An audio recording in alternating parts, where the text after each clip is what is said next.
Mesdames, Messieurs, bonjour ou bonsoir. Je souhaite que nous tous en forme et bienvenue à nouveau mon channel FB1Tube Info.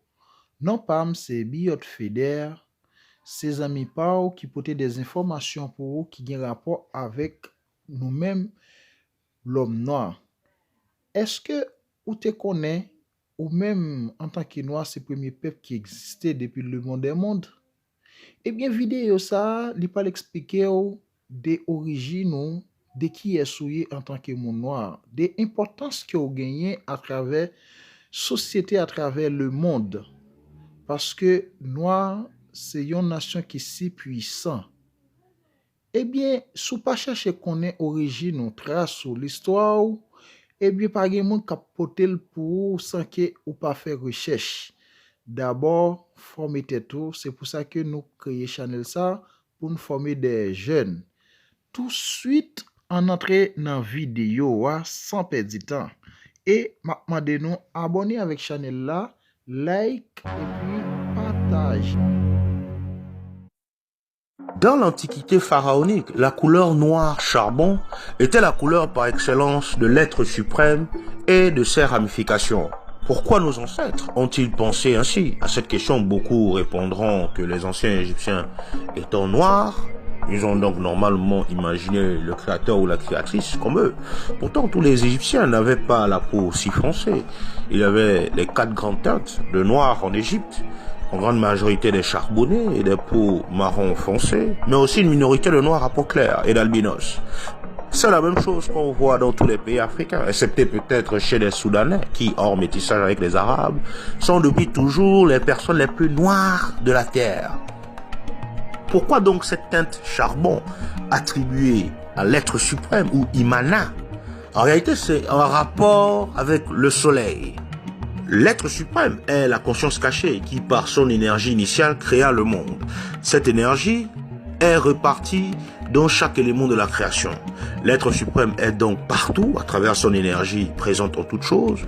Or, la plus forte énergie perçue par l'humanité est celle des rayons du soleil. Qui plus est, le soleil est bienfaiteur en apportant la lumière sur la terre. Il donne également la vie en faisant pousser les plantes, c'est-à-dire la photosynthèse, et en permettant d'avoir une eau liquide. Le soleil est indispensable à la vie.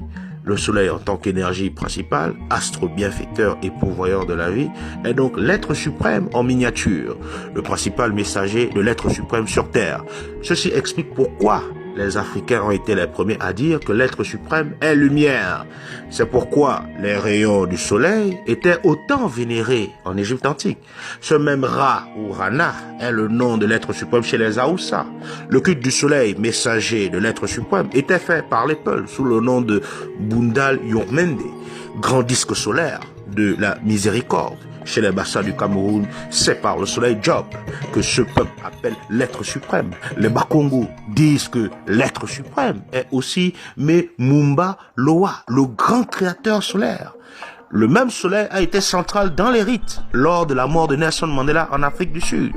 Nelson Mandela, dont le cercueil était recouvert d'une peau de lion, a rejoint ses ancêtres à midi précise, au moment où le soleil était à son zénith, d'après les rites Xhosa d'Afrique du Sud. C'est cette ascension africaine qui a de toute évidence permis d'écrire le mythe de l'ascension de Jésus. On voit ici que ce passage incompris de la vie de Jésus prend tout son sens quand on rentre aux sources africaines que les peuples étrangers ont copiées sans comprendre le fond. La science a suffisamment prouvé que si les Noirs sont noirs, c'est parce que leur corps produit un pigment, la mélanine, qui permet de s'adapter au soleil. La peau noire est donc la marque du soleil sur l'humanité. Cette notion était connue depuis l'Antiquité. Les termes Kam ou Kem signifient charbonné ou noir. Kam et Kem aussi signifient parfait, complet, accompli. Dans les langues africaines actuelles, nous avons les mots comme Kem, Kembu, Kem, Kemit, Kama, Kala qui signifie charbon brûlé noir. Et c'est ce Kam africain qui est à l'origine de Cham ou Ham, qui désigne les noirs en hébreu et dans la Bible. C'est ce même mot qui est à l'origine de chimie, vu que la cuisson est une réaction scientifique. Les noirs dans le langage africain sont donc cuits. Cuits par quoi? par le soleil, messager de l'être suprême, évidemment.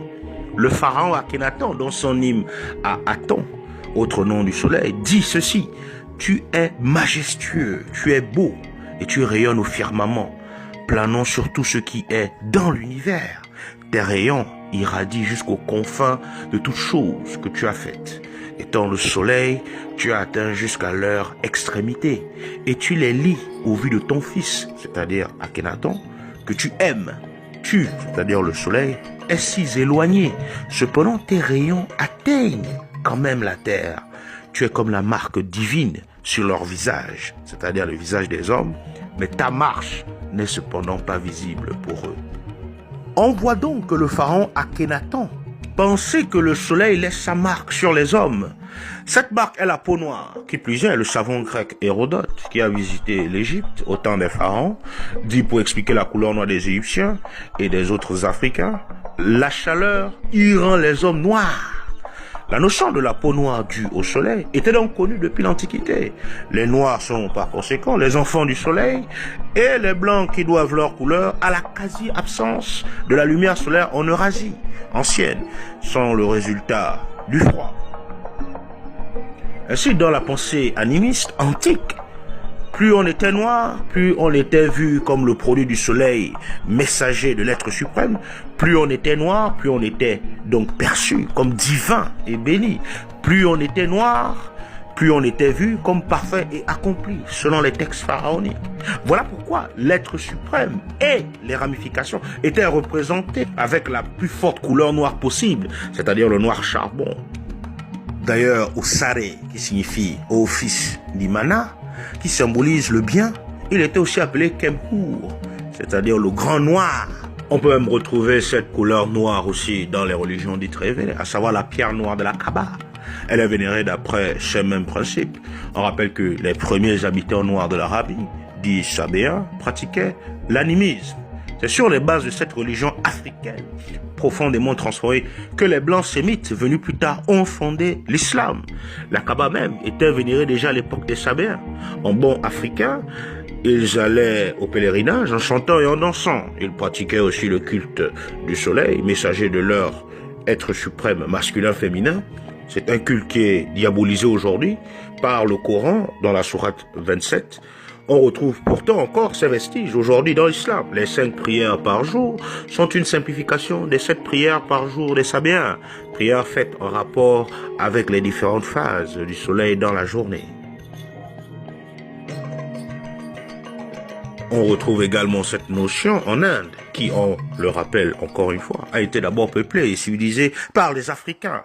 C'est pourquoi dans l'hindouisme, religion inspirée de la religion africaine des premiers habitants du pays, on a encore des divinités noires charbon, à l'image des divinités hindoues, comme Mariamman et Krishna. Et même, on peut retrouver aussi cette notion de la noirceur dans le berceau de la civilisation européenne, c'est-à-dire en Grèce, qui, on le rappelle aussi, si les gens ne le savent pas, a été une civilisation peuplée d'abord de noirs, des pélages, puis des Minoens, puis civilisée par les anciens Égyptiens. Au centre, on peut voir par exemple Zeus, l'être suprême des Grecs, qui a une couleur noire. Zeus n'est qu'une copie d'Imana.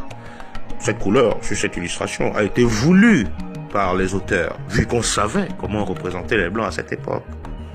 Cam, le noir, est maudit dans Genèse chapitre 9, verset 18-19. C'est donc avec le christianisme, principalement, que les Africains ont commencé à voir leur couleur comme maudite et maléfique, alors qu'ils se pensaient bénis dans le vitalisme. Et pourtant, les statues d'Isis ou Aïssata sont toujours visibles en Europe, avec sa couleur noire charbon, vestige de son culte dominant avant l'avènement du christianisme. La couleur noire est donc la couleur bénie pour nos ancêtres.